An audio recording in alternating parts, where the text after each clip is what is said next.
Shia LaBeouf hit superstar status with Transformers, and ever since, his career and personal life have been an endless roller coaster. Although he seems to have calmed down, the leading man once made the tabloids daily. Let's look at the shady side of Shia LaBeouf. Shia LaBeouf was raised by a family of entertainers. Dazed wrote that LaBeouf was born in Echo Park, LA, saying, his father was a mime and a clown, and his mother a ballerina turned visual artist who worked several jobs. The Transformers star told the mag that his father was in a biker gang, ending up in jail and often absent from the house. Speaking to GQ, LaBeouf revealed that when he was around 9 years old, his dad disappeared for several years, leaving his mum to enroll him in the Big Brother program. After getting paired with a stuntman, LaBeouf would go to film sets, which is where he decided he wanted to become a famous actor.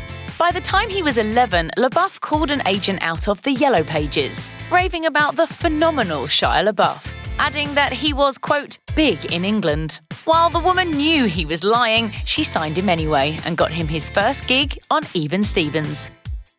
Well, you lie for a living, poop butt. We all do. As a minor on Even Stevens, LaBeouf needed adult supervision on set. According to GQ, LaBeouf hired his father, and the two stayed in a, quote, $60 a night hotel called the Motel Vista for 3 years. The actor went on to explain, I remember my dad would get in fights with a pimp who had his prostitute next door, and he was trying to taser the guy because he wouldn't pay one of his prostitutes. My dad was a hothead back then. Unfortunately for LaBeouf, it looks like he may have inherited his dad's wild side. LaBeouf knows his upbringing was rocky. The star admitted, I come from drama. I come from f***ing joylessness. I come from 3 people in a room trying to be everything to each other, and we just couldn't do it. The American Honey star was arrested in 2008 after an early morning car crash that left LaBeouf with a hand and knee injury. According to authorities, quote, his pickup collided with another vehicle in West Hollywood, causing his car to roll over. Sergeant Scott Wolf revealed, it was immediately apparent to officers responding on the scene that LaBeouf was intoxicated, and he was subsequently placed under arrest. Luckily for LaBeouf, he was released with only a misdemeanor DUI. In the previous year, the actor had a drunken altercation with guards at a Walgreens in Chicago. Per Today, the celeb was being disruptive in the drugstore, refusing to leave. After the police got involved, LaBeouf got another misdemeanor for trespassing. The actor joked on The Late Show with David Letterman after the incident, I went nuts. I got really wasted. I wound up celebrating in Walgreens. Drinking and driving is one thing, but drinking and shopping, that's another. Just as bad. It's just as bad. Just as bad. After the long-awaited Indiana Jones and the Kingdom of the Crystal Skull came out starring LaBeouf as Harrison Ford's son, it wasn't well received by longtime fans of the series. Well, Shia decided to be brutally honest with the media, even if it offended the movie's director, Steven Spielberg. LaBeouf told the Los Angeles Times, I feel like I dropped the ball on the legacy that people loved and cherished. Harrison Ford and I had major discussions. He wasn't happy with it either. Look, the movie could have been updated. There was a reason it wasn't universally accepted. When the mag asked the actor if he thinks his words will hurt Spielberg, LaBeouf bluntly said, he needs to hear this. I love him. I love Steven. I have a relationship with Steven that supersedes our business work. So, what was Spielberg's reaction? Well, besides being cut from a planned 5th installment of the beloved series, LaBeouf told The Hollywood Reporter that his comments ruined his relationship with the director. He said, he told me there's a time to be a human being and have an opinion, and there's a time to sell cars. It brought me freedom, but it also killed my spirits because this was a dude I looked up to like a sensei. In October 2011, the Transformers star was involved in a huge bar fight in Vancouver, as revealed by Radar Online. A witness dished the following. He got into a confrontation with a couple of people. He took a few punches to the face. He was obviously pretty intoxicated. A few months earlier, TMZ released information that LaBeouf was in another brawl, this time in Sherman Oaks, California, also getting punched in the face and ending up in handcuffs.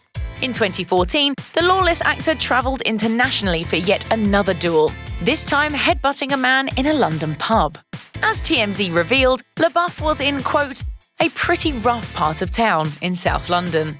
By 2019, the actor appeared to have his wits about him much more. LaBeouf admitted to variety podcast The Big Ticket, I'm just smiling a lot more. I've gotten softer. Things have calmed down. Just do it! Don't let your dreams be dreams. Yesterday, you said tomorrow, so just do it! In 2011, LaBeouf revealed some juicy gossip details, claiming that he hooked up with Transformers co-star Megan Fox. The issue? She may have had a boyfriend at the time, now husband Brian Green. LaBeouf said with characteristic bluntness, "Look, you're on the set for 6 months with someone who's rooting to be attracted to you, and you're rooting to be attracted to them." When asked if Fox was dating Green during her fling with LaBeouf, Shia deflected with, "I don't know, man. I don't know. I don't know. I don't know.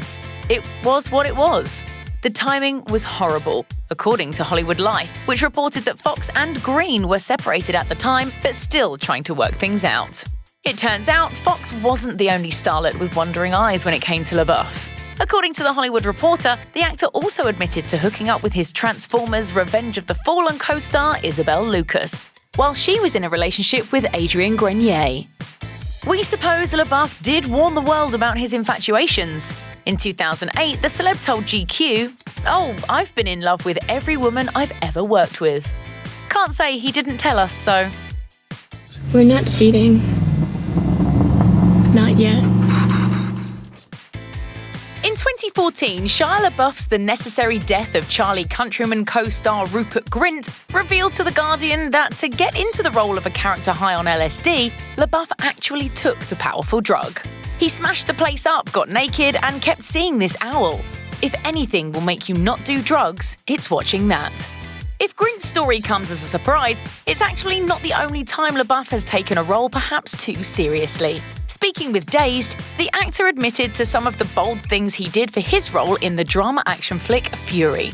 Fury is the most meat I've ever had to chew on. The day after I got the job, I joined the US National Guard. I was baptized, accepted Christ into my heart, tattooed my surrender, and became a chaplain's assistant to Captain Yates for the 41st Infantry. His surreal story goes on. I spent a month living on a forward operating base. Then I linked up with my cast and went into Fort Irwin. I pulled my tooth out, knifed my face up, and spent days watching horses die. I didn't bathe for 4 months. So, did LaBeouf's methods pay off? Fury was generally well received. As for his movie with Grint, let's just say not so much. In 2013, Shia LaBeouf released his self-directed, self-written short film, HowardCantor.com.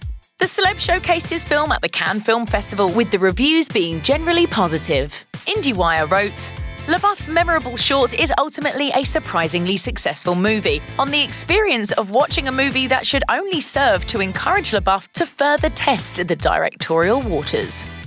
Unfortunately, BuzzFeed soon broke the news that the movie was almost a direct rip-off of Justin M. Damiado, a 2007 comic written and drawn by famed artist Daniel Klaus. The outlet reported, nowhere in the promotion for or credits of the film does LaBeouf mention the Klaus comic.